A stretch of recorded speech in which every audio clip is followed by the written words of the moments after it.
nandito po tayo sa pwesto ng Milma Industrial Supply. Dito po yan sa Saranay District, Gimba, Nueva Ecija. Tapat po ng Saranay Gym. Nakikita natin ang iba't ibang mga makina. Pero ang ating pong interest na malaman ay yung pong dinamo. At ito po, meron tayong makakausap head technician po ng Milma Industrial Supply. Good afternoon, sir. Good afternoon din po, sir. Ano po pangalan niyo, sir? Ako po si June Makalisang po ng Milma Industrial Supply. Ako po yung technician po dito sa Milma. Opo. Sir, bigyan mo nga kami ng ilang kaalaman hinggil po sa dinamo. Opo. Sa mga pumps po, meron po tayong jet pumps, meron din po tayong centrifugal pump, meron din po tayong pang deep well pump, kung saan mas malalim na po yung kaya niya. Apo, sa kadalasan po, ginagamit po ng mga magsasaka yung centrifugal pump dahil po yun po ay mas marami po yung tubig na maiaahon niya. So, meron iba't ibang klase po yung horsepower. Doon din po, pareho po yan sa jet pump at sa centrifugal. Meron po silang may 1 horsepower, may 2 horsepower. Depende po yun, sir, kung gaano kalakas ang gusto nung bibili, nung magsasaka o di kaya pambahay po. Ito pong ginagamit sa pagkasaka ay ito pong centrifugal Yes, sir. pump. Opo. Oh. Yung pong ginagamit sa pagsasaka, sa kadalasan po ngayon, ang mga bumibili po rin sa amin, yung mga centrifugal pump, ang kadalasan yung binibili po nila. Dahil po, ayon po sa kanila, ang centrifugal daw po ay mas nakakatipid po sa kuryente. Kahit nga po mas mababa ang kuryente, gumagana pa rin po siya. Kasi po, dito po sa atin, ang madalas na naririnig ko sa kanila ay minsan mahina po yung kuryente. So, yun po inaano nila. Kaya lang po, nung ginamitan nila ng centrifugal, kahit mababa ng konti yung kuryente, gumagana pa rin po siya. So, nagagamit pa rin po nila sa pagsasaka. Sir, sa centrifugal pump, ano yung kadalasang horsepower na binibili ng mga magsasaka? Nasa dalawang klase po yung napapansin ko po, yung 2 horsepower o di kaya po 3 horsepower. Kung minsan naman po, pag malaki yung tubo na ginagamit po nila, gumagamit na po sila ng 3 horsepower pero di 4 na po yung size na tubo. Meron po yung ganun. Kaya po, kung minsan pas malaki yung area na sinasaka nila, yung mas malaking tubo na po ang ginagamit po nila para mas malakas po at marami pong tubig na may ahon.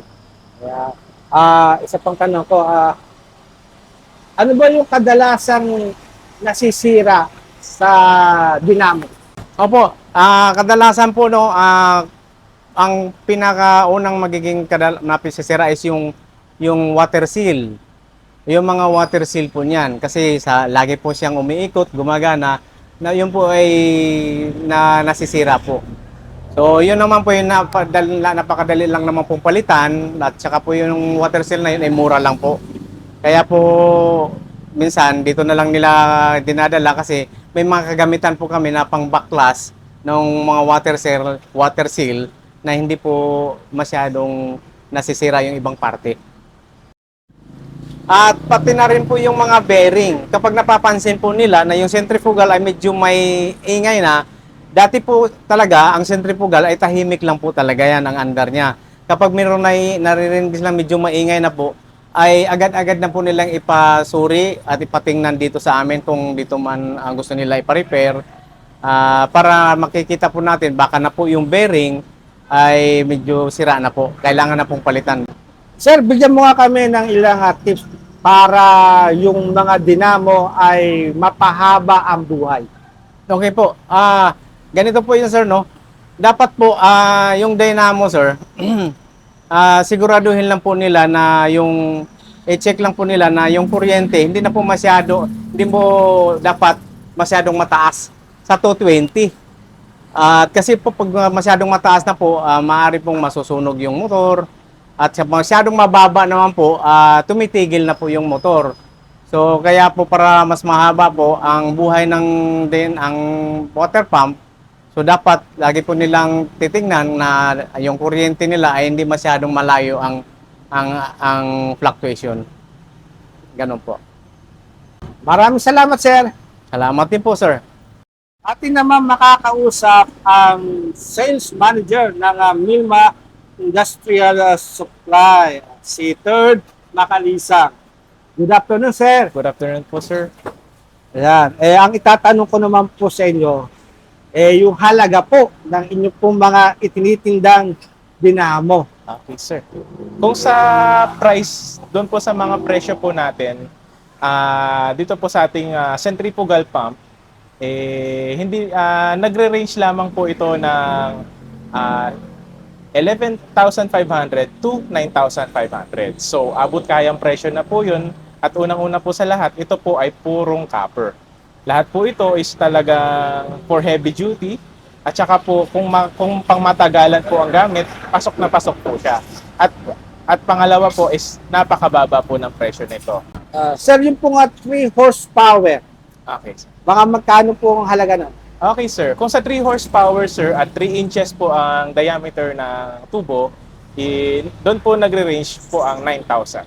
Okay? 9,000 to 8,500 pesos. So, kung naghahanap po sila ng mga pang heavy duty na brands, marami po tayong mapagpipilian dito.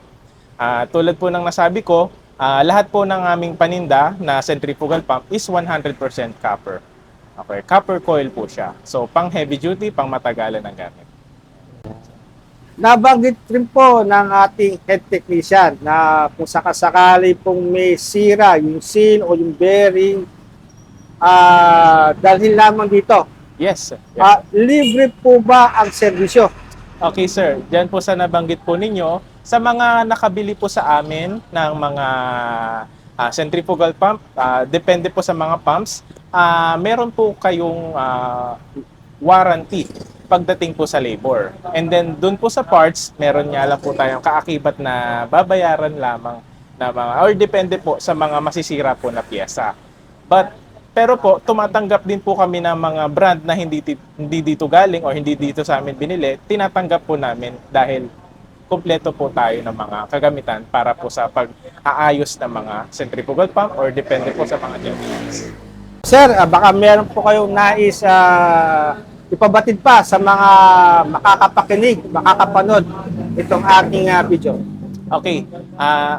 Sa lahat po ng ating mga magsasaka o sa ating mga bibili po dito sa ating tindahan, welcome na welcome po kayo dito sa amin.